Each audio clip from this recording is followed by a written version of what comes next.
হযরত আমিরুল মুমিনিন ওমর রাদিয়াল্লাহু তাআলা আনহু বলেছেন, কেউ যদি মন দিয়ে শুনুন, কোরআনকে সম্মান দেয়, কোরআনকে যদি পছন্দ করে, কোরআনকে যদি ভালোবাসে, তাহলে নবীজির সাহাবী বললেন আল্লাহ রাব্বুল আলামিন তাকে দুনিয়া এবং আখিরাতে সম্মান বাড়িয়ে দিবেন। জোরে বলি সুবহানাল্লাহ।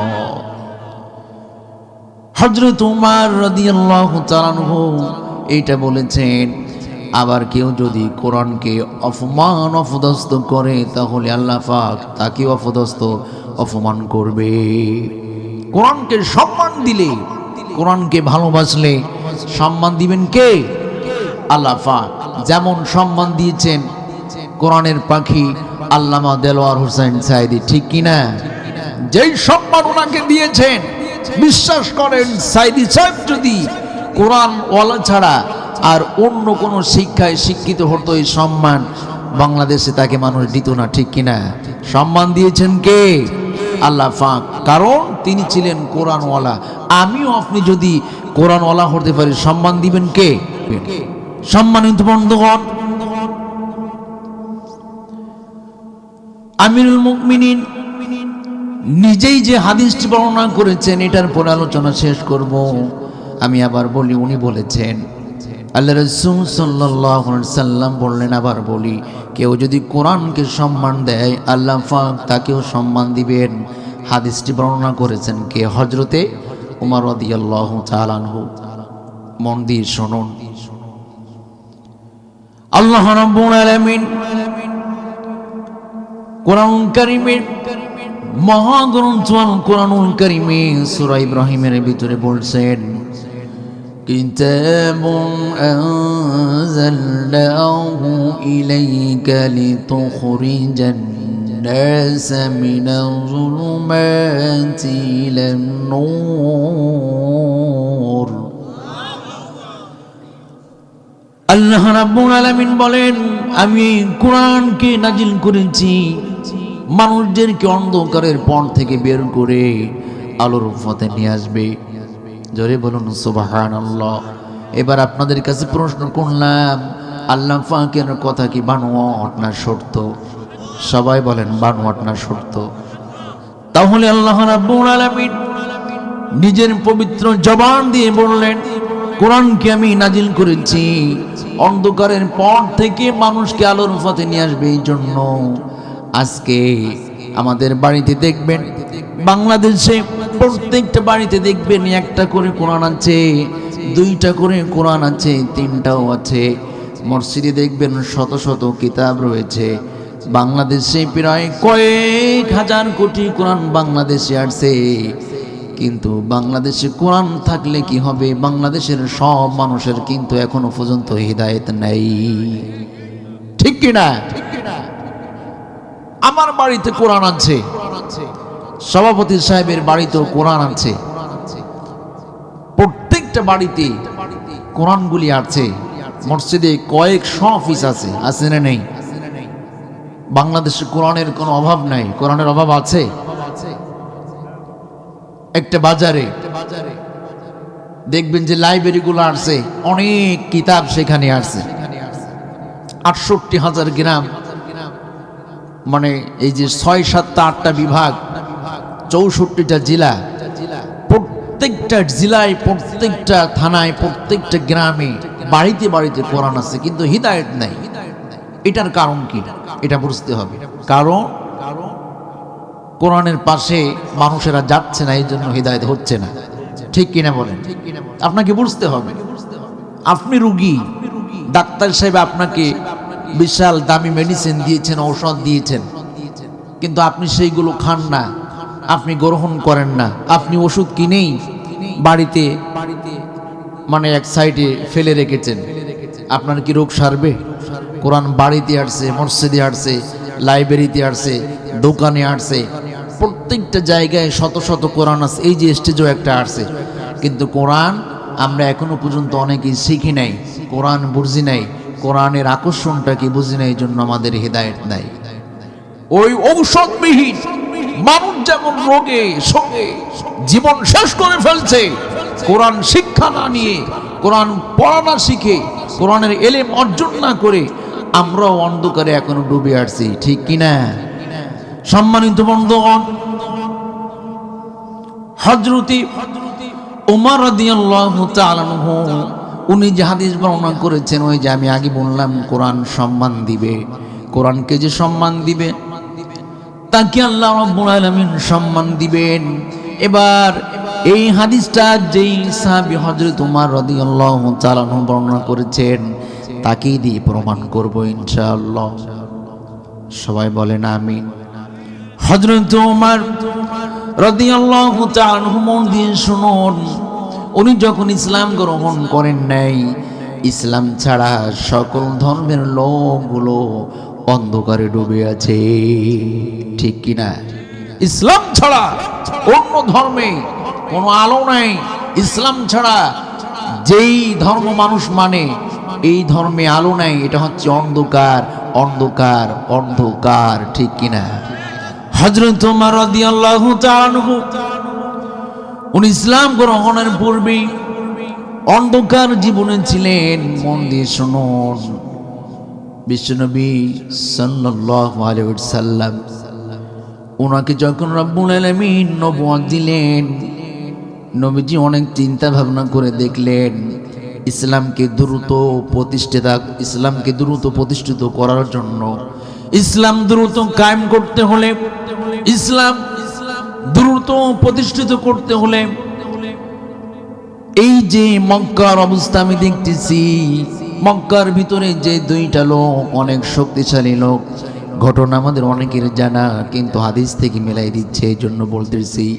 হযরত ওমর রাদিয়াল্লাহু তাআলা আনহু এবং আবু জেহেল, এই দুইজনের যে ক্ষমতা ছিল, এই দুইজনের যে শক্তি ছিল, নবীজি চিন্তা করে দেখলেন এই দুইজনের একজন যদি ইসলাম গ্রহণ করে তাহলে ইসলামকে দ্রুত মানুষের কাছে পৌঁছে দেওয়া যাবে, ঠিক কিনা?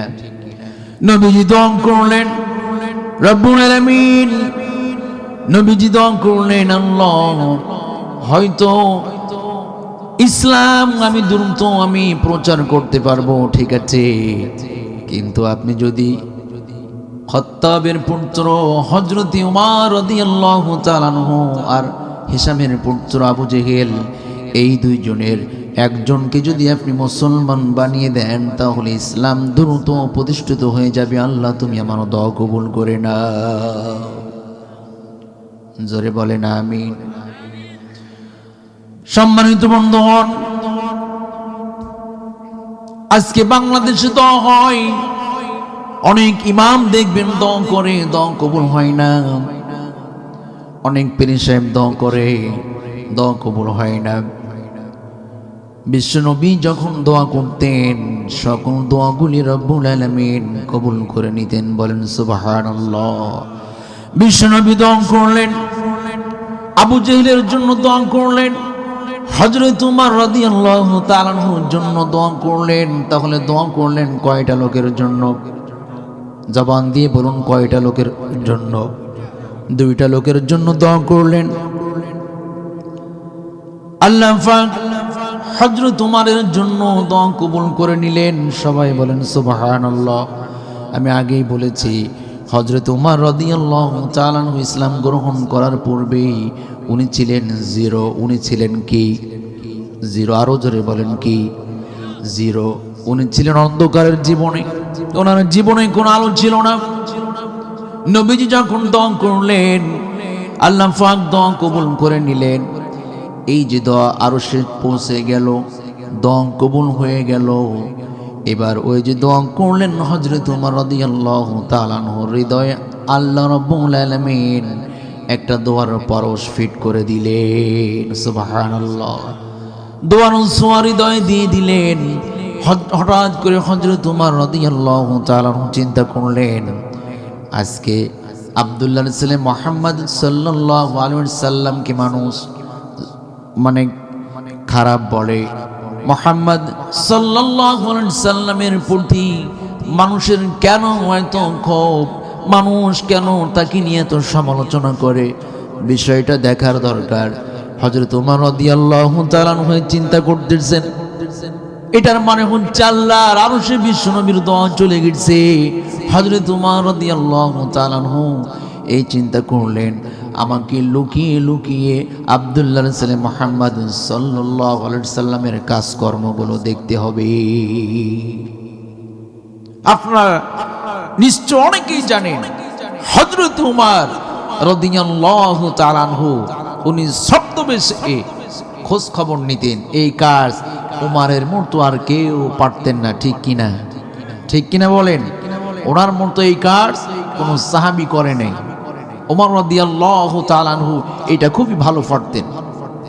উনি চিন্তা করলেন লুকিয়ে লুকিয়ে গোপনে আব্দুল্লাহর ছেলে মুহাম্মদ সাল্লাল্লাহু আলাইহি ওয়াসাল্লামের কাজগুলো আমাকে দেখতে হবে, যে তার কাজগুলো কেমন, তিনি আসলে কোনো অন্যায় কাজ করে কিনা। কথা কি শুনতে পাচ্ছেন? নবীজি একদিন ইশারের নামাজ পড়ার জন্য, রাতে নামাজ আদায়ের জন্য মসজিদে হারামের দিকে যাচ্ছেন। নবীজি যখন যাচ্ছেন সামনে দিয়ে হযরত ওমর দেখতে পেলেন। এবার মনে মনে চিন্তা করলেন, আজকে আব্দুল্লাহর ছেলে মুহাম্মদ সাল্লাল্লাহু আলাইহি সাল্লাম কোথায় যায়, আমি এটা দেখব আজকে। নবীজি অন্ধকারে যাচ্ছেন, হযরত ওমর তিনিও নবীজির পিছনে পিছনে আস্তে আস্তে যাচ্ছেন। কথা কি বুঝতে পারছেন? নবীজি গেলেন মসজিদে হারামের পাশে। হযরত ওমর রাদিয়াল্লাহু তাআলা আনহু যখন আল্লাহ রসুলের পাশ দিয়ে আস্তে আস্তে গেলেন, যে উনি একটু দূরে অন্ধকারে দাঁড়িয়ে আছেন, নবীজি আল্লাহু আকবার বলে নামাজ শুরু করলেন। আপনি এটা দেখবেন, যত মানুষ যত ধর্ম রয়েছে, ওই ধর্মের যত ইবাদত তারা করুক, মুসলমানরা যখন নামাজ আদায় করে এটার মতো সুন্দর কোনো দৃশ্য আর চোখে পড়ে না। জোরে বলুন সুবহানাল্লাহ।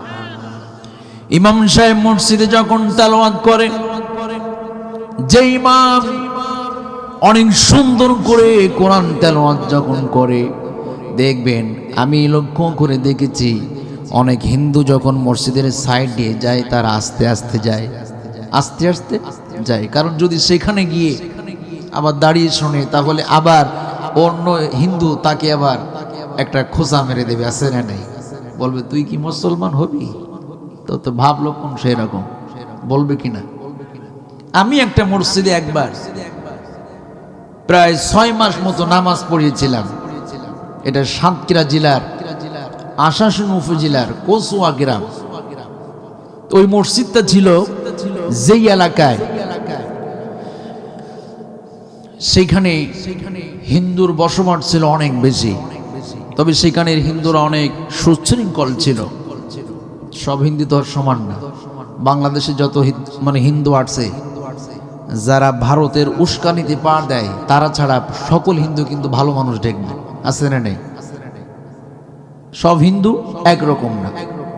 তা আমি দেখেছি ওই হিন্দুরা যখন মসজিদের পাশ দিয়ে যেত, আমি যখন খুতবা দিতাম মেহরাবে বসে, ওরা অন্য সময় আমি এটাও দেখতে পাচ্ছি যে আস্তে আস্তে মানে জোরে হাঁটতেছে, কিন্তু মসজিদের পাশে এসে আস্তে আস্তে হাঁটে আর মসজিদের জানলা দিয়ে মানে মসজিদের দৃশ্যটা দেখে এবং তাকিয়ে থাকে। আমাকে একদিন বলছে, হুজুর আপনি এইগুলো কি বলেন? আমি বলি আমাদের কোরআন থেকে আমি জুমায় খুতবা দিই। বলছে হুজুর বিশ্বাস করেন এটা অনেক শুনতে ভালো লাগে। সুবহানাল্লাহ। এই আকর্ষণটা দিয়েছেন কে? আল্লাহ পাক দিয়েছেন। শ্রীলঙ্কার একজন মন্ত্রী, একটা মহিলা, উনি ইসলাম গ্রহণ করেছিলেন। শ্রীলঙ্কা একটা মসজিদে, বিশাল বড় মসজিদ, সেখানে নামাজ হচ্ছে।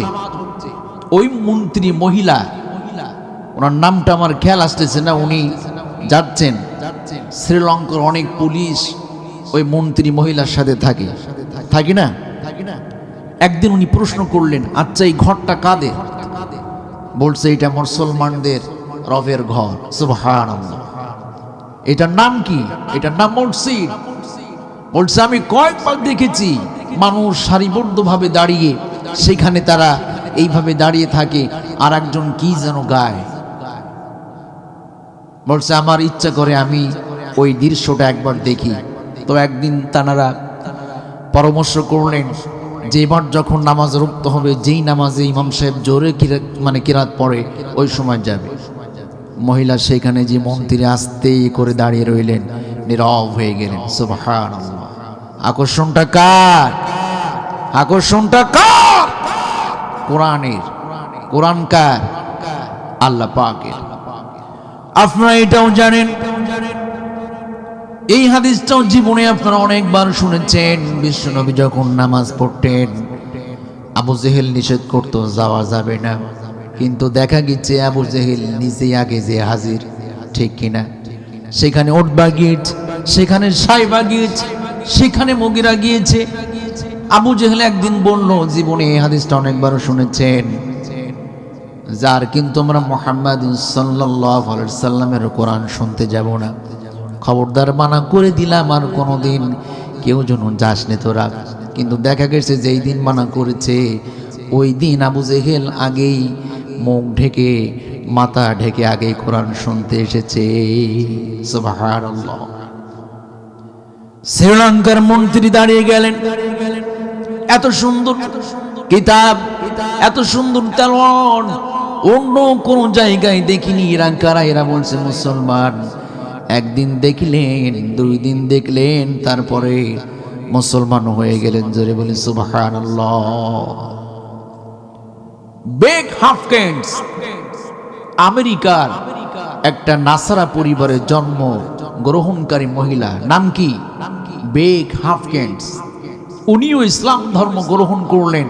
গ্রহণ করে উনি বললেন, উনি আবেগে আপ্লুত হয়ে বললেন যে আমার মনে হয় আমি এই পৃথিবীর সবচাইতে উঁচু পাহাড়টা আমি উঠেই আমি জোরে জোরে আমি গোটা পৃথিবীর মানুষদেরকে বলি যে তোমরা এখনো যারা ইসলাম গ্রহণ করোনি, তোমরা ভুল করেছো, তোমরা ইসলামটা গ্রহণ করে নাও। বলি সুবহানাল্লাহ। সম্মানিত বন্ধুগণ, নবীজি নামাজে দাঁড়িয়ে গেলেন।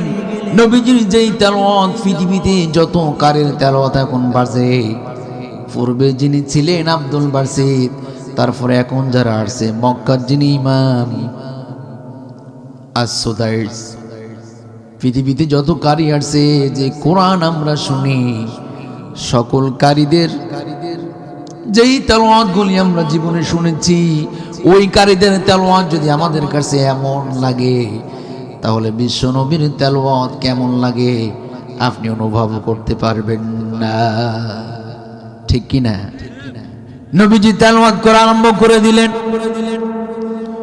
সেদিন মসজিদে হারামে দাঁড়িয়ে নবীজি সূরা আল হাক্কা তেলাওয়াত করছিলেন। আমি ফার্স্ট টাইমে যে 3টা আয়াত তেলাওয়াত করলাম সূরা আল হাক্কা, 29 নম্বর পারা 6 নম্বর পৃষ্ঠার 7 নম্বর লাইন থেকে সূরা আল হাক্কা এসেছে। সূরার নাম আল হাক্কা। সূরার নাম কি? আল হাক্কা। বিশ্বাস করেন, আল্লাহর কসম করে বলি, এই যে আজকে 2026 সালের 4 জানুয়ারি রবিবারে এই যে রাত 12টার দিকে আপনারা বসে কোরআন শুনছেন, আমি মনে করি আল্লাহ পাক ইচ্ছা করলে এই শীতের রাতকে আমাদের কাল কিয়ামতে জাহান্নাম থেকে বাঁচার রাত বানিয়ে দিতে পারে। জোরে বলেন আমিন। হে আল্লাহ, তোমার কাছে দোয়া করি এই সিরাজগঞ্জের জমিন থেকে আল্লাহ এই রাতটাকে আমাদের জন্য তুমি জান্নাতে যাওয়ার ওসিলা বানিয়ে দাও। তাহলে কি রাতে আমরা আর কেউ উঠবো? এখন সময় হয়েছে 11:43। আমরা ইনশাল্লাহ 12:30টার ভিতরে দোয়া করে দেব, নাকি বলেন ভাইয়া? 12:30টার দিকে দোয়া করে দেব। এক হুজুর বলছে যে আলোচনা চলবে কতক্ষণ। এক মুসল্লি বলছে যে হুজুর সারা রাত চালান, দরকার হলে ফরজের নামাজও পড়বো না। কি বলছে? ফজরের নামাজও পড়বো না। এমন করা যাবে?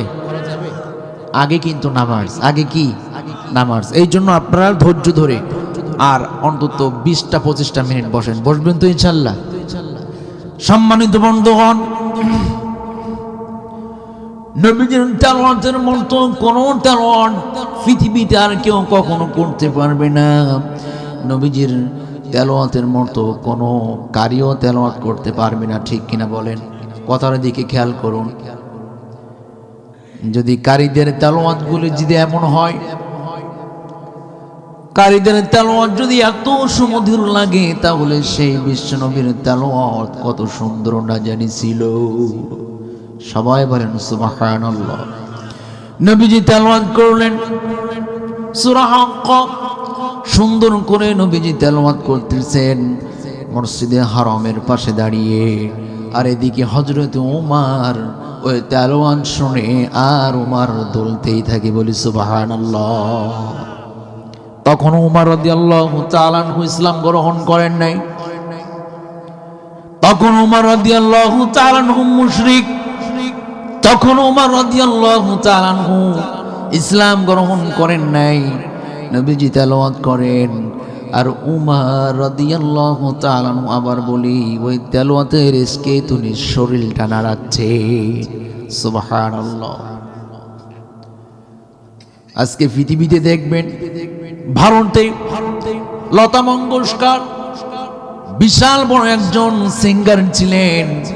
ভারত জুড়ে তার একটা খ্যাতি ছিল, খ্যাতি অর্জন করেছে। আশা ভোসলে আছে না নেই, মিতালি মুখার্জি, তারপরে কৃষ্ণমূর্তি, যাদের গানগুলো ভারত জুড়ে শত শত কোটি মানুষ শুনেছে, অনেক মুসলমানও শুনেছে। কিন্তু গান যখন বের হয়েছে, সর্বোচ্চ 1 মাস মার্কেটে চলেছে, 2 মাস পরে ওই গান আর কেউ শুনে নাই, ওই গান আর মানুষ শোনে না। কিন্তু 1500 বছর আগে যে কোরআন রাব্বুল আলামিন নাজিল করলেন, জীবনে এতবার শুনলাম, এতবার পড়লাম, ফার্স্ট টাইমই বলেছি আজও পর্যন্ত কিন্তু কোরআনের প্রতি আমরা বিরক্ত হই নাই, ঠিক কিনা? জীবনে সূরা ফাতিহা ইমামের পিছনে আপনি হাজার হাজার বার আপনি শুনেছেন। এই যে মাহফিলের সভাপতি সাহেব অনেক বয়স, পাশে একজন আছে, এনারও মনে হয় 60-এর কাছাকাছি হবে। আপনাদের ভিতরে অনেক বয়স আছে মানুষের, জীবনে লক্ষ লক্ষ বার ইমামের পিছনে সূরা ফাতিহা শুনেছেন, আপনিও পড়েছেন, কিন্তু একটি বারের জন্য সূরা ফাতিহাটা বিরক্তকর লাগে নাই? লেগেছে? বলি সুবহানাল্লাহ। এটাই মুজিজা। এটাই কি? এটাই মুজিজা। সম্মানিত বন্ধুগণ, নবীজি তেলাওয়াত করতেছেন আর হযরত ওমর রাদিয়াল্লাহু তাআলা আনহু দুলতেছেন। এবার শুনতে শুনতে হযরত ওমর তিনি চিন্তা করতে লাগলেন, এত সুন্দর করে কি তেলাওয়াত করে, এত সুন্দর শব্দের মিল, শব্দের গাঁথনি, কি তেলাওয়াত করে। হযরত ওমর রাদিয়াল্লাহু তাআলা আনহু রাতের অন্ধকারে দাঁড়িয়ে দাঁড়িয়ে যখন এই চিন্তা করতেছেন, আসলে ওই যে বিশ্ব নবী দোয়া করলেন, আর হযরত ওমর রাদিয়াল্লাহু তাআলা আনহু এই চিন্তা করলেন যে তিনি আসলে কেমন লোক, তিনি মানুষটা ভালো কিনা এটা দেখার জন্য মনের ভিতরে যে অনুভূতি হলো, এটার মূল কারণ দোয়া কবুল হয়ে গেছে। এটার মূল কারণ নবীজির দোয়া কবুল হয়ে গেছে, ঠিক কিনা? দোয়া যখন কবুল হলেন, এই জন্য তো হযরত ওমর এই কাজ করা শুরু করে দিলেন, খোঁজ খবরও নেওয়া। আপনি দেখবেন যখন একটা মেয়ের সঙ্গে ছেলেকে বিয়ে দিবেন, আরে বিয়ে দেবেন এই জন্য তো আপনি ছেলের খোঁজ খবরও নিচ্ছেন, ঠিক কিনা বলেন? বিয়ে যদি না দিতেন, কত ছেলে তো আসছে, আপনি তো কারোর খোঁজ নিলেন না। ওমর রাদিয়াল্লাহু তাআলা আনহু উনি এবার যখন চিন্তা করতেছেন যে এত সুন্দর করে কি পড়ে, কি তেলাওয়াত করে, ওখানে যে সিনটা চলতেছে, যে কাহিনী, নবীজি নামাজে দাঁড়ালেন আর হযরত ওমর দূরে রইলেন, এটার আয়োজন করেছেন কে? আরো জোরে বলেন কে? আল্লাহ পাক। ওমর রাদিয়াল্লাহু তাআলা যখন চিন্তা করতেছেন মুহাম্মদ সাল্লাল্লাহু আলাইহি সাল্লাম কি কবি হলো নাকি? কিছু মানুষটাকে তো কবি বলে, আসলে মনে হয় তিনি কবি, তিনি তার প্রতিভা দিয়ে, তার কাব্য দিয়ে মনে হয় কবিতা বলছে। এই চিন্তা করতেছেন হযরত ওমর। যখন এই চিন্তা করতেছেন, আল্লাহ রাব্বুল আলামিন হযরত ওমরের এই চিন্তার জবাব এবার বিশ্বনবীর জবান থেকে দিলেন। বিশ্বনবী এবার বললেন, ওয়ামা হুয়া বিকৌলি শাইর কলিলাম মা তুমিনুন।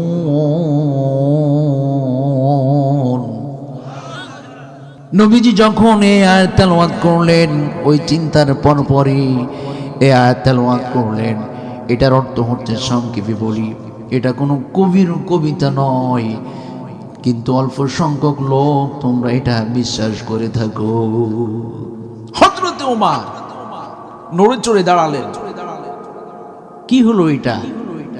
আমি এখানে দাঁড়িয়ে নামাজ দেখতেছি, আমি এখানে দাঁড়িয়ে আছি, মুহাম্মদ সাল্লাল্লাহু আলাইহি সাল্লাম তো জানে না, তো আমি এত সময় যেটা পড়তেছে আমি শুনি, আমি যখন এই চিন্তা করলাম এটা কি কবির কবিতা, তখন জবাব দিলেন এটা কোনো কবির কবিতা নয়। সুবহানাল্লাহ। বিরক্ত হচ্ছেন? হযরত ওমর এবার চিন্তা করলেন, তাহলে মনে হয় মুহাম্মদ গণক হয়ে গেছে। কি হয়ে গেছে? গণক। সবাই বলেন কি হয়ে গেছে? সেতে কথা বলতে কষ্ট হচ্ছে। আচ্ছা তাহলে আমি বলি, আপনারা শুধু শোনেন। একটু জবাব না দিলে, মানে আলোচনা করতে গেলে তো আমার একটু আনইজি লাগবে নাকি? এই জন্য একটু জবাব দেন। আর যারা একেবারে ঘুমিয়ে গেছেন তারা ঘুমান, মোনাজাতের সময় উঠলে হবে ইনশাল্লাহ। উঠতে হবে না, আপনি ঘুমান। তবে এখানে যেই ঘুমান আর না ঘুমান, বরকত সবার পরে চলতেছে। বুখারীর হাদিস, ঠিক কিনা? সুবহানাল্লাহ বলেন। বরকত সবার পরে আসতেছে, এটা বুখারীর হাদিস। যদি কেউ এই প্যান্ডেলে যদি কেউ ঘুমিয়ে পড়ে, তিনিও এই বরকত থেকে বঞ্চিত হবেন না। তার মানে এটা না যে তাহলে হুজুর বরকত যখন পাবো তাহলে এক সাইডে যেই দেখি একটু ঘুমাই নাকি, এটা করবেন না। শারীরিক কষ্টে যার ঘুমটা আসবে তাদের কথা বলছে, ঠিক কিনা বলেন? বুখারীর হাদিস, নবী করিম সাল্লাল্লাহু আলাইহি ওয়াসাল্লাম বলছেন, আল্লাহ পাকের ফেরেশতাদের যে দল রয়েছে, কথা বলেন না, ফেরেশতাদের যে দল রয়েছে, একটা দলের কাজ হচ্ছে পৃথিবীর জমিনে ঘুরে বেড়ানো। হাদিসটি বললাম, পৃথিবীর জমিনে কি ঘুরে বেড়ানো। বলছে তারা যখন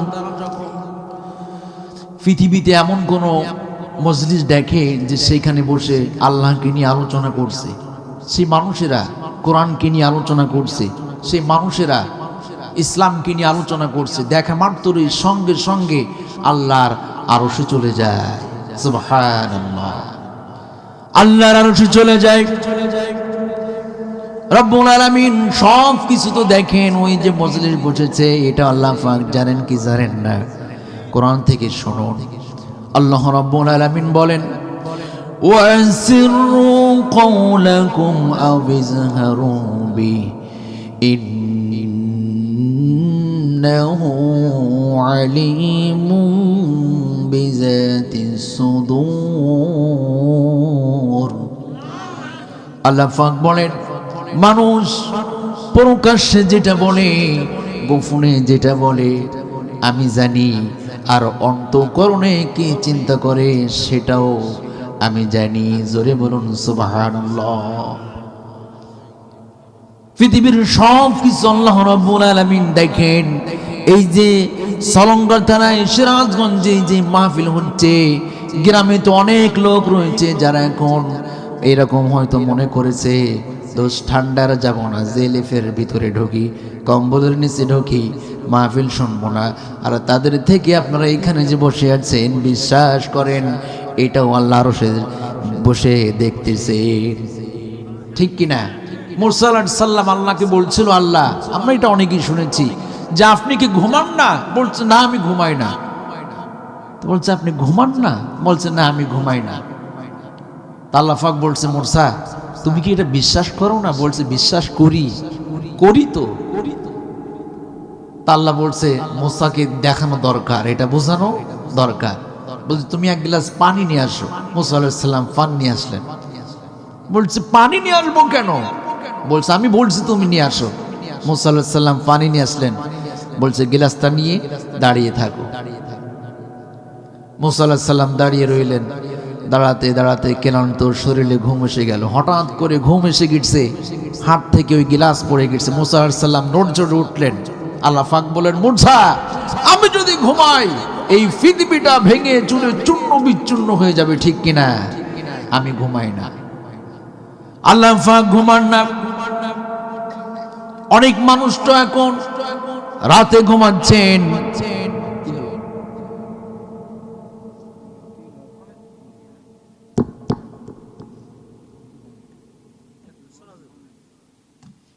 আপনি একটু ঠিক করেন, মানে বক্সে লাইন যাচ্ছে না মনে হয় না, মাইকেরও ঠান্ডা লেগেছে বলছে, মানে আর কত সময়, একটু এ করেন, ঠিক আছে, হ্যালো, ঠিক আছে, ঠিক আছে, বসেন বসেন, আর হাত দিয়ে না, দেখি একটু ফু দিয়ে দিই, একটু ফু দিয়ে দেন সহজ সাহেব।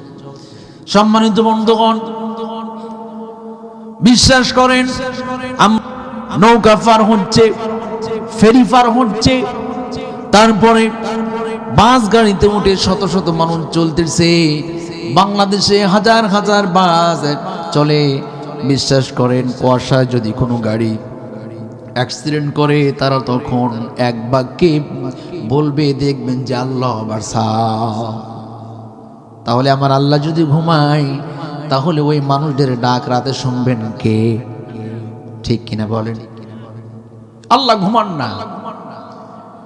কঠিন যন্ত্রণায় রোগে এরকম কাতরাচ্ছেন, আল্লাহ রোগটা ভালো করে দাও। আল্লাহ যদি ঘুমায় ওই রোগের কথাগুলো শুনবেন কে? আছে না নাই? গভীর রাত্রে মানুষ তাহাজ্জুদের নামাজ আদায় করে কাঁদতেছেন, আল্লাহ রোগ থেকে শিফা দান করে দাও। ঋণগ্রস্ত হয়ে গেছি, ঋণ পরিশোধ করার শক্তি দাও। তারপরে দোয়া করতেছে মেয়েটারে বিবাহ দেওয়ার জন্য, আল্লাহ তুমি পাত্র রেডি করে দাও। যত দোয়া আমরা অনেকে ঘুমাই আর মানুষ সাথে তাহাজ্জুদের নামাজ আদায় করে ভেউ ভেউ করে কাঁদে, ওই মানুষের কথাগুলি কে শুনবেন? এই জন্য আমার আল্লাহ ঘুমান না। জোরে বলুন সুবহানাল্লাহ। সম্মানিত বন্ধুগণ, আল্লাহ রাব্বুল আলামিন সব কিছু দেখার পরেও ওই ফেরেশতা যখন আল্লাহর আরশে চলে যায়, আল্লাহ পাক বলেন খবর কি বলো? তখন ফেরেশতারা বলেন, রাব্বুল আলামিন দুনিয়াতে অমুক জায়গায় বাংলাদেশের সিরাজগঞ্জে সলঙ্গ থানায় চড়িয়া গ্রামে দেখলাম তোমার অনেকগুলো বান্দা রাতের ঘুম বাদ দিয়ে শীতের মধ্যে অনেক কষ্ট করে তারা বসে আছে। আল্লাহ পাক সব জানার পরেও শুনেন তারা কি করতেছে। ফেরেশতারা বলেন তারা তোমাকে নিয়ে আলোচনা করছে। আর কি করতেছে? তোমার কোরআন নিয়ে আলোচনা করছে। আর কি করতেছে? তোমার নবীকে নিয়ে আলোচনা করতেছে। আল্লাহ পাক বলেন তাহলে শোনো, যাও আমি তোমাদের সামনে ঘোষণা দিলাম তাদের জীবনের গুনাহগুলি আমি মাফ করে দিলাম। সুবহানাল্লাহ। সম্মানিত বন্ধুগণ,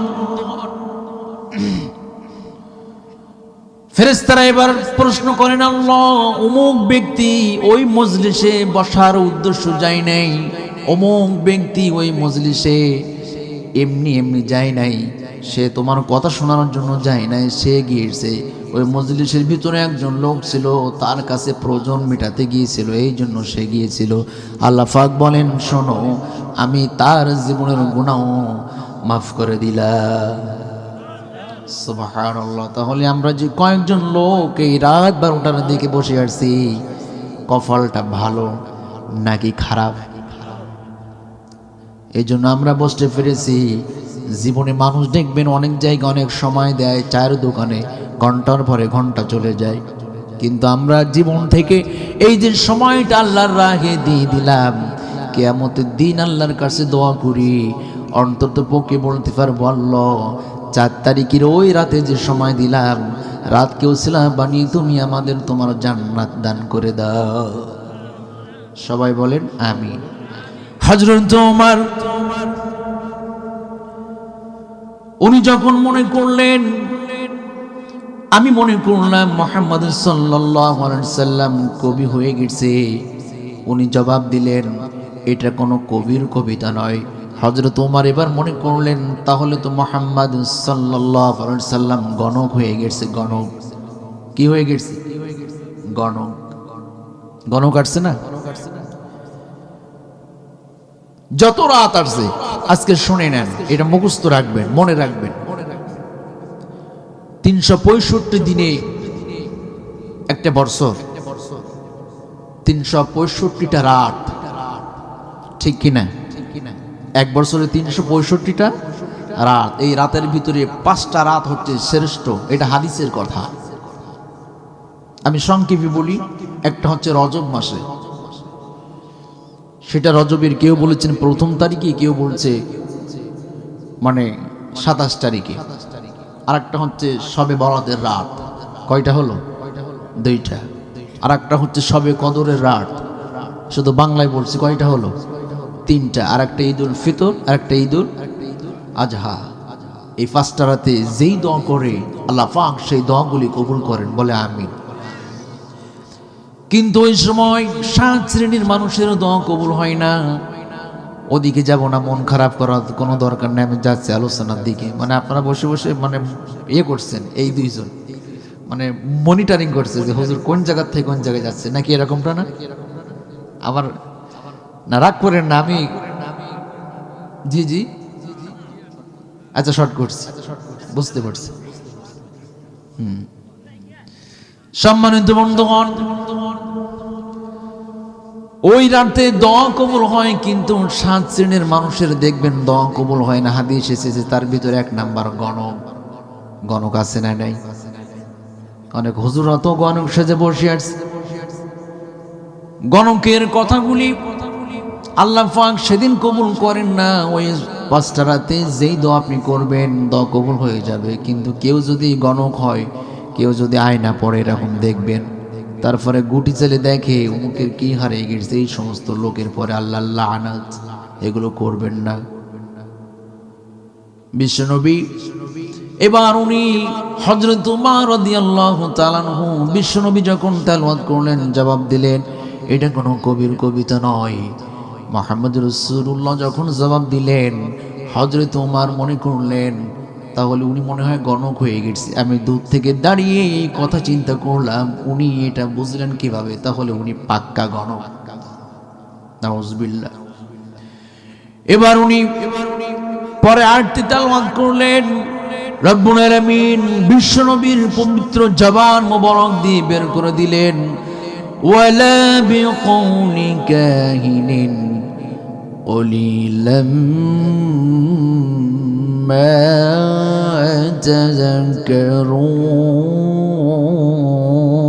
তাযাক্কারুন।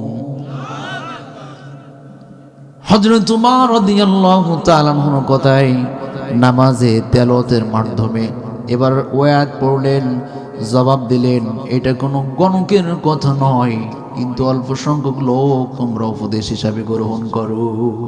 হযরত ওমর অবাক। আমি মনে করলাম এটা মনে হয় কবির কবিতা। জবাব দিলেন, কবির কবিতা নয়। আমি মনে করলাম এটা মনে হয় মানে গণকের কথা। উনি জবাব দিলেন, গণকের কথা নয়। তাহলে এটা কি হতে পারে? নবীজি এবার বললেন, তানজিলুম মির রাব্বিল আলামিন। এবার নবীজি বললেন, এই কিতাব স্বয়ং রবের পক্ষ থেকে নাজিল হয়েছে। জোরে বলুন সুবহানাল্লাহ। হযরত ওমর রাদিয়াল্লাহু তাআলা আনহু ওখান থেকে ফিরে আসলেন, কিছু চিন্তা করলেন। মুহাম্মদ সাল্লাল্লাহু আলাইহি সাল্লাম ওই যে নামাজের দৃশ্য দেখলেন, ভালো লেগেছে। এদিকে শয়তান দেখতেছে, দর দিকে চলে যাব। শয়তান দেখতেছে যে হযরত ওমর তো হিদায়াতের দিকে চলে গেল, হিদায়াত তো হযরত ওমরের হয়েই গেল। শয়তান তখন কি করলেন? কাফেরদেরকে উত্তক্ত করা আরম্ভ করলেন। আবু জেহেল এবার ঘোষণা দিয়েছে, মুহাম্মদ রাসূলুল্লাহ সাল্লাল্লাহু আলাইহি সাল্লামের সকলেই জানেন এই ঘটনাটা, কল্যাণে আসতে হবে, কে পারবা? হযরত ওমর রাদিয়াল্লাহু তাআলা আনহু শেষের দিকে যায়। হযরত ওমর রাদিয়াল্লাহু তাআলা আনহু ওনাকে এবার শয়তান ওয়াসওয়াসা দিচ্ছে, ওনাকে এবার শয়তান ধোঁকা দিচ্ছে। এবার হযরত ওমর রাদিয়াল্লাহু তাআলা আনহু খোলা তরবারি নিয়ে ঘোড়া ছুটিয়ে বিশ্বনবীকে খুঁজতেছেন ওনার কল্লাটা নেওয়ার জন্য। জোরে বলেন নাউজুবিল্লাহ। উনি যখন প্রচন্ড জোরে ঘোড়া ছুটাতে ছুটাতে তরবারিটা হাতে নিয়ে যখন আসতেছেন, প্রতিমধ্যে একজন লোকের সঙ্গে দেখা হয়ে গেল। ওই লোকটি বললেন, ওমর কোথায় চলেছে এত কড়া মেজাজ নিয়ে? তোমারও তো উদ্দেশ্য ভালো না। ওই লোকটা বনু জাহারা গোত্রের একজন লোক। হযরত ওমর বললেন, আমি তরবারি নিয়ে আব্দুল্লাহ রাসূল মুহাম্মদ সাল্লাল্লাহু আলাইহি সাল্লামকে খুঁজতেছি তাকে হত্যা করার জন্য। উনি এবার বললেন, কেন তুমি তারাকে হত্যা করবা? বলছে তিনি মানুষদেরকে কি মন্ত্র দিচ্ছে, আর মানুষ পূজা ছেড়ে দিয়ে আমাদের ধর্ম ছেড়ে দিয়ে ইসলাম গ্রহণ করতেছে।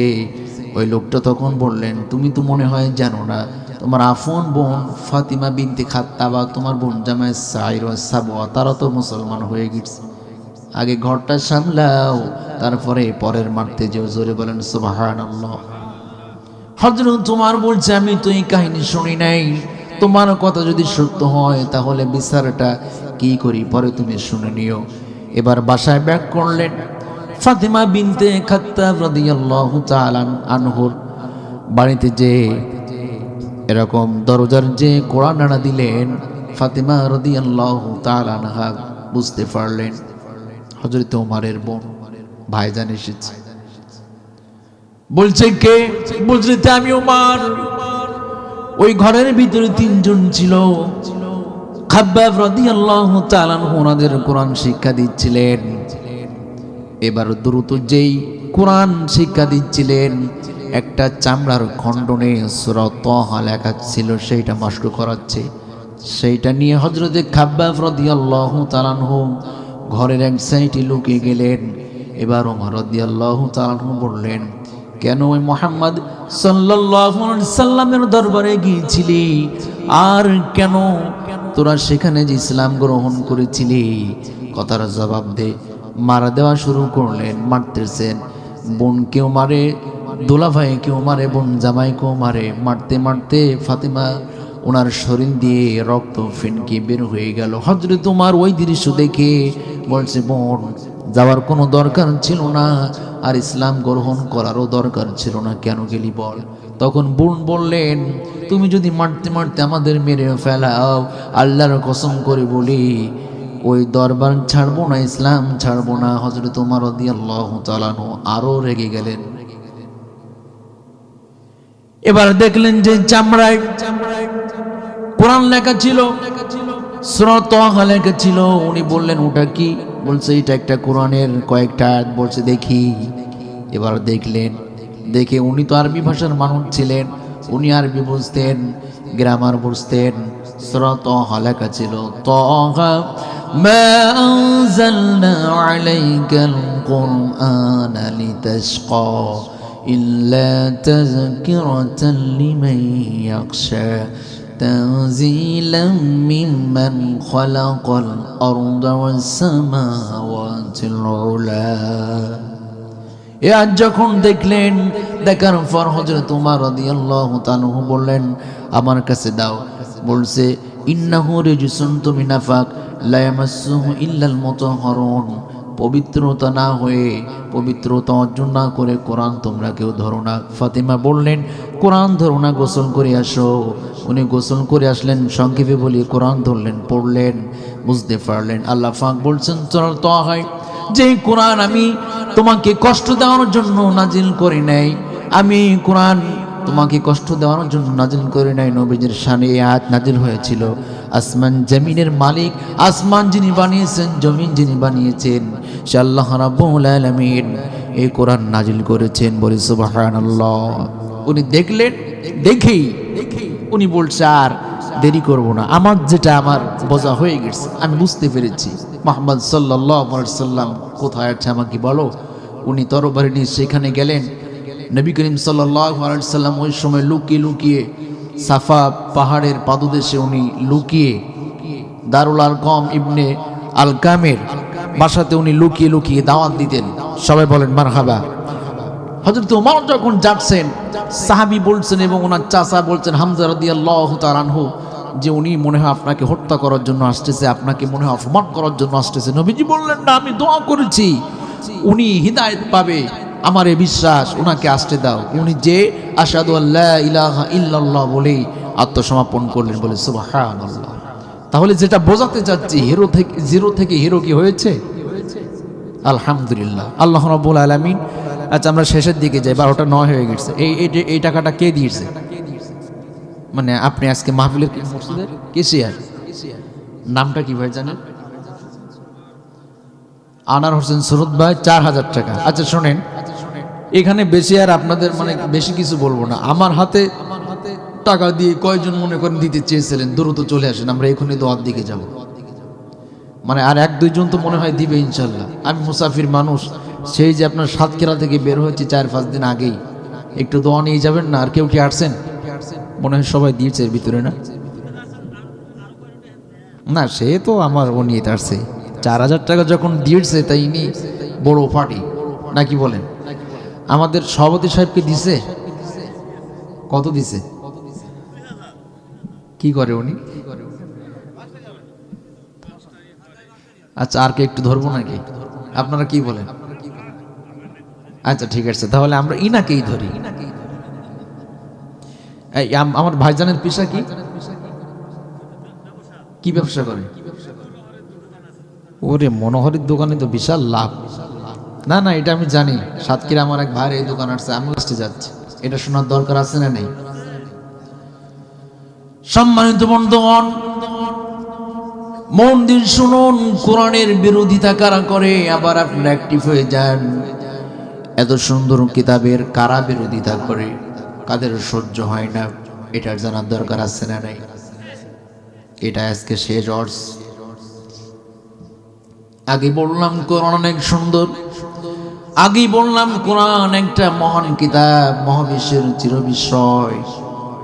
কিন্তু এই কোরআন কিন্তু সবাই গ্রহণ করবে না, কোরআন কিন্তু সবাই মানবে না, কোরআন কিন্তু সবার সহ্য হবে না।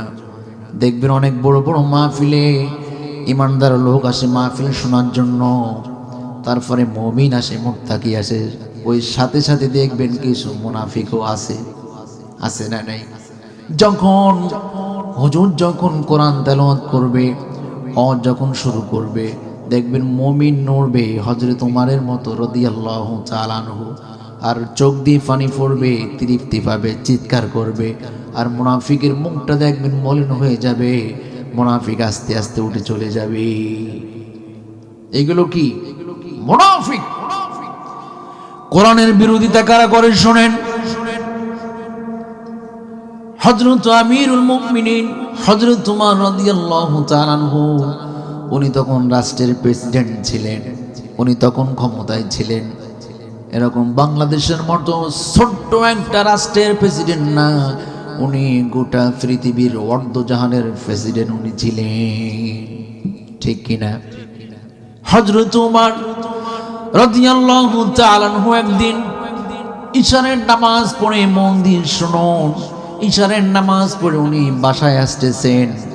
যে বাসায় ঢুকলেন, বাসায় ঢুকে দেখলেন ওনার বাড়ির বারান্দায় একটা শিশুকে হত্যা করে কয়েক টুকরা টুকরা করে শিশুর লাশ আমিরুল মুমিনিনের বাড়ির বারান্দায় রেখে গিয়েছে।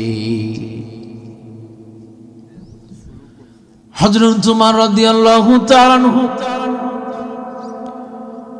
ওই লাশ দেখে চমকে উঠলেন, আশ্চর্য হয়ে গেলেন, অবাক হয়ে গেলেন। উনি চিন্তা করতেছেন, বিচিত্র বিষয়টা, আমি কোরআন দিয়ে রাষ্ট্র চালাই, আমার পার্লামেন্ট কোরআনের পার্লামেন্ট, আমার বিচারটা হচ্ছে কোরআনের মাধ্যমে হয়, আর আমি আমিরুল মুমিনিন। কার এত বড় সাহস আমার বাড়ির বারান্দায় একটা শিশুকে হত্যা করে রেখে গিয়েছে, কিয়ামতে আল্লাহর কাছে আমি কি জবাব দেব, এই চিন্তা উনি করতেছেন। আশ্চর্য হয়ে গেলেন, অবাক হয়ে গেলেন যে কোরআন দিয়ে রাষ্ট্র চালায়, কোরআনের পার্লামেন্ট তৈরি করেছি, আমি কোরআন দিয়ে বিচার করি, আর আমার বাড়িতে এই শিশুকে হত্যা করে তাও কয়েক টুকরা করে রেখে গিয়েছে। আপনি বিশ্বাস করেন একটা হত্যা করে যদি চেয়ারম্যান অথবা এমপির বাড়ির ভিতরে দিয়ে আসা হয়, এটা আরো মানে কি বিচিত্র বিষয় কিনা বলেন? সাহস কি? এমপি সাহেবের বাসায় লাশ রেখে গিয়েছে। হযরত ওমর রাদিয়াল্লাহু তাআলা আনহু গোয়েন্দা বিভাগকে ডাকলেন, গোয়েন্দা বিভাগের প্রধানকে ডাকলেন, গুপ্তচরকে ডাকলেন, বলতেছে এই দেখো এই কে খুন করেছে, কার এত বড় সাহস, খুন করে না করেই আমি আমিরুল মুমিনিন আমার বাড়ির বারান্দার সামনে রেখে গিয়েছে, বারান্দার উপরে রেখে গিয়েছে, কার এত বড় সাহস, খোঁজ নাও কে করেছে হত্যা।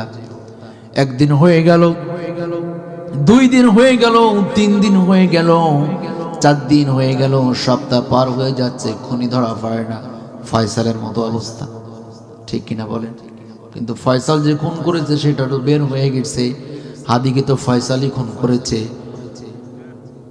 খুন করিনি, ওই খুন করেছে। দেখবেন যদি এটা বের হয়ে যায় ওই খুন করেছে। সম্মানিত বন্ধুগণ, হযরত ওমর রাদিয়াল্লাহু তাআলা আনহু 7টা দিন হয়ে গেল যখন খুনিকে ধরা যায় না, খুনিকে বের হয় না, খুনিকে পাওয়া গেল না। উনি রেগে আছেন, শুধু বলতেছেন কিয়ামতের দিন কি জবাব দেব আল্লাহর কাছে। যদি আল্লাহ আমার কাছে প্রশ্ন করে তুমি খলিফা থাকার সময়ও খুন হয়েছে, ওই হত্যার বিচার কিভাবে, আমি হত্যার সম্পর্কে কিভাবে আল্লাহর কাছে সেদিন আমি বলবো, এটা তো বিশাল একটা চিন্তার বিষয়। গোয়েন্দা বিভাগের প্রধানদেরকে বারবারে চাপ দিচ্ছেন, তোমরা অলসতা করো না, তোমাদের যত শক্তি আছে, যত কোয়ালিটি আছে, তোমরা সেইভাবে খুনিকে বের করো। খুনিকে পাওয়া যায় না, চতুর্দিকে সার্কুলার হয়ে গেল, খুনি পাওয়া যাচ্ছে না, খুনি পাওয়া যাচ্ছে না, কি একটা অবস্থা। অনেক দিন হয়ে গেল, 7-8 দিন। হযরত ওমর রাদিয়াল্লাহু তাআলা বাড়ির ভিতরে আছেন, একজন মহিলা আসলেন, সুন্দরী মহিলা, এসে বলছে আমিরুল মুমিনিন আপনি কি কারণে চিন্তা করতেছেন, আমি জানি আপনি খুনিকে ধরতে পারতেছেন না, এই জন্য আপনি চিন্তায় আছেন, আপনার চেহারার পরিবর্তন হয়ে গেছে, আপনি খুনিকে পাচ্ছেন না, আমি সেই খুনটা করেছি, আমি মহিলা। হযরত ওমর রাদিয়াল্লাহু তাআলা আনহু আশ্চর্য হয়ে গেলেন, বলতে তোমার কি মাথা ঠিক আছে? তুমি কার সামনে এসে কি বলছো? তুমি কি আসলেই খুনি নাকি? বলছে হ্যাঁ, খুনটা আমি করেছি। বলছে কেন তুমি খুন করেছো? বলছে আপনি শুনেন, আসলে এই কথা এই জন্য বলার উদ্দেশ্য, পার্লামেন্টে যদি কোরআন কায়েম হয়, পার্লামেন্টে যদি কোরআন থাকে, তাহলে সেই রাষ্ট্রের কোনো মানুষ এরকম তওবা না করে মরে না, সেই রাষ্ট্রের কোনো মানুষ কোরআনের ফয়সালা ব্যতীত অন্যায় কাজ করে ফেললেও সে সারেন্ডার করে আল্লাহর কাছ থেকে বিচার নেওয়ার পূর্বে দেশ থেকে সে জীবিত থেকে দুনিয়া থেকে সে গুনাহটা মোচন করে যায়। হাদিসে এসেছে যে কেউ যদি খুন করে, এটার বিচার যদি দুনিয়াতে করে, আল্লাহ পাক তার আর বিচার করেন না আখিরাতে। সুবহানাল্লাহ। আর যদি খুনি ধরা না পড়ে, তাহলে বিচারটা কে করবেন? আল্লাহ পাক করবেন। দেখবেন আদালতে দাঁড়িয়ে বলে যে বিচার আল্লাহর কাছে দিলাম। ওই মহিলা কোরআনের জ্ঞান ছিল, ওই মহিলা কোরআনের সব কিছু বুঝতো। ওই মহিলা চিন্তা করতেছে এভাবে তো থাকা যায় না। আমিরুল মুমিনিন বললেন কেন খুনটা করলে বলো তো দেখি। বলছে আমি সুন্দর মানুষ, আমি সুন্দরী মহিলা, আমার যিনি পিতা উনি অভাবে ছিলেন, ওনার অনেক অর্থের অভাব ছিল, আমাদের ঠিক মতো খাওয়া হতো না। আমার বাবা আমাকে নিয়ে গহীন বনে গেলেন কাঠ কাটতে, সেখানে আমাকে দেখে 3 জন যুবক তারা আমার পরে অন্যায় কাজ করে অবিচার করেছে, নেগেটিভ নিয়ন না কেউ। আমার সমস্ত চেষ্টা ব্যর্থ করে দিয়ে আমি কোনোভাবে চাইনি এই অন্যায়টা তারা আমার সাথে করুক, কিন্তু আমি তাদের সাথে পারি নাই। তারা অন্যায়টা করেছে, আমার গর্ভে সন্তান গিয়েছে, সন্তান ধীরে ধীরে বড় হয়, আমার চিন্তা, আমার ডিপ্রেশন বেড়ে যায়। শুনছেন সবাই? মহিলা বললেন, আমিরুল মুমিনিন, যখন সন্তান ভূমিষ্ঠ হলো তখন আমি চিন্তা করলাম, আমার চিন্তা আমি বারবার চিন্তা করতেছি, অর্থুল্লিম বাদা যালিকা জানিম। 29 নম্বর পারা 4 নম্বর পৃষ্ঠায় সূরা কলমে আয়াতে রয়েছে। আয়াতের অর্থ হচ্ছে, যাদের জন্মের সমস্যা, যাদের শরীরে অবৈধ রক্ত, তারা সর্বপ্রথম বড় হয়ে আল্লাহ রাসূলের বিরুদ্ধে তারা কথা বলে। এই আয়াতের অর্থ এটা, যাদের শরীরে রক্তের ডিস্টার্ব, যাদের জন্ম অবৈধ জন্ম, বিশ্বাস করেন এই আয়াতে আসছে, তারা সর্বপ্রথম আল্লাহ রাসূলের বিরুদ্ধে কথা বলে। ঠিক কিনা? আজকে যারা এই 16টা বছর কোরআনের বিরুদ্ধে কথা বলেছে, আলেমদের বিরুদ্ধে কথা বলেছে, অহংকারী আলেমদের বিরুদ্ধে, যারা আল্লামার বিরুদ্ধে ছিল, যারা এখনো পর্যন্ত চাচ্ছে বাংলাদেশের পার্লামেন্টে কোরআন না যাক, বিশ্বাস করেন এদের শরীরে রক্তের ডিস্টার্ব আসছে আসছে আসছে। ঠিক কিনা বলে? তাই আপনি যাই মনে করেন, আপনি কি মনে করেন যে আপনি শরিয়া আইনের বিরুদ্ধে কথা বলবেন? আপনি শরিয়া আইন মানতে চাইবেন না, আপনি ইসলাম মানতে চাইবেন না। আমরা জানি যদি বাংলাদেশের পার্লামেন্টে ইসলাম কায়েম হয়, তাহলে আপনি মদের বোতলের মুখ খুলতে পারবেন না, আপনি অবৈধ টাকা ইনকাম করতে পারবেন না, আপনি হাজার হাজার কোটি টাকা পাচার করতে পারবেন না, আপনি নারী নিয়ে ফুর্তি করতে পারবেন না। ঠিক কিনা? এই জন্য ওরা চায় যে মৌলবীরা যেন ক্ষমতায় না আসে, এই জন্য বিভিন্ন অপপ্রচার চালায়। ঠিক কিনা বলেন? অতুল্লিম বাদা যালিকা জানিম, 29 নম্বর পারা 4 নম্বর পৃষ্ঠার 5 নম্বর লাইনে আপনি দেখে নেবেন। মহিলা বললেন, যখন সন্তান ধীরে ধীরে ধীরে যখন বড় হতে লাগলো, আমি চিন্তা করলাম, ওরা তো অন্যায় করে আমার সাথে একটা কাজ করেই ফেলেছে। আমার গর্ভে সন্তান আসলো, এই সন্তান ভূমিষ্ঠ হলো, এই সন্তান ধীরে ধীরে বড় হবে, কিন্তু অতুল্লিম বাদা যালিকা জানিম, সে তো বড় হয়ে আমার আল্লাহ, আমার রাসূল এদের বিরুদ্ধে সে তো কথা বলবে, কোরআনের বিরুদ্ধে। আমি এই শিশুকে আমি পেটে ধারণ করেছিলাম, আমি অন্তত বেঁচে থাকতে এই শিশুকে আল্লাহর বিরুদ্ধে কথা বলতে দেব না। আমি প্রচন্ড চিন্তা করতেছি, কি করি কি করি, কোনো ফয়সালা নিতে পারতেছি না।